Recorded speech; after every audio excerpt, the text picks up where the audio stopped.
எங்களுடைய தலைவர் ஆசிரியர் ஐயா வீரமணி அவர்களுடைய வழிகாட்டுதலுக்கு இணங்க திராவிடர் கழக இளைஞரணி, மாணவர் கழகம், மகளிர் பாசறை ஆகிய 3 அணிகளும் இணைந்து 4 நாட்கள் 6 குழுக்களாக பிரிஞ்சு ஏறக்குறைய ஒரு 220 இடங்களில் நாள் ஒன்றுக்கு 100லிருந்து 150 கிலோமீட்டர் இருசக்கர வாகனத்தில் பயணம் செய்து நீட்டை ஒழிப்போம், EWS 10% இடஒதுக்கீட்டை ஒழிப்போம், சமூக நீதியை காப்போம் அப்படின்ற முழக்கத்தோடு ஒரு பிரச்சார பயணத்தை மேற்கொண்டிருக்கிறோம். இந்த பயணத்தினுடைய நோக்கம் என்பது தொடர்ந்து தமிழ்நாட்டினுடைய பிள்ளைகளின் மருத்துவ கனவை நாசப்படுத்தக்கூடிய, மாநில உரிமைகளை பறிக்கக்கூடிய, ஒரு மனிதநேயமற்ற தேர்வாக இருக்கக்கூடிய நீட் நுழைவுத் தேர்வை உடனடியாக ஒன்றிய அரசு ரத்து செய்ய வேண்டும், தமிழ்நாட்டுக்கு விலக்களிக்க வேண்டும். மற்றொன்று, பொருளாதார அளவிலான 10% இடஒதுக்கீட்டை உயர் வகுப்பினருக்கு தாரை வார்க்கக்கூடிய வகையில் இந்திய அரசமைப்பு சட்டம் ஏற்றுக்கொள்ளாத ஒன்றை சமூக அநீதியாக கொடுத்திருக்கக்கூடிய இந்த 10% EWS இடஒதுக்கீடை உடனடியாக ரத்து செய்ய வேண்டும்.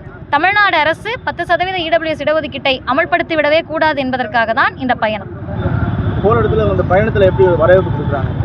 தமிழ்நாட்டினுடைய மக்கள் வழக்கமாகவே தந்தை பெரியாரனுடைய வழியில் அவருடைய சமூக நீதியை பிடித்து போன மக்கள் தான். காரணம், அவரால் தான் நாங்கள் இருக்கோன்ற உணர்வோடு எளிய மக்கள் இருக்கிறார்கள். அவங்க பிள்ளைங்களுக்காக தான் நாங்கள் வந்திருக்கோன்ற ஆதரவை ஏழை எளிய விளிம்பு நிலை உழைக்கக்கூடிய மக்கள் அதிகமாகவே காட்டுறாங்க.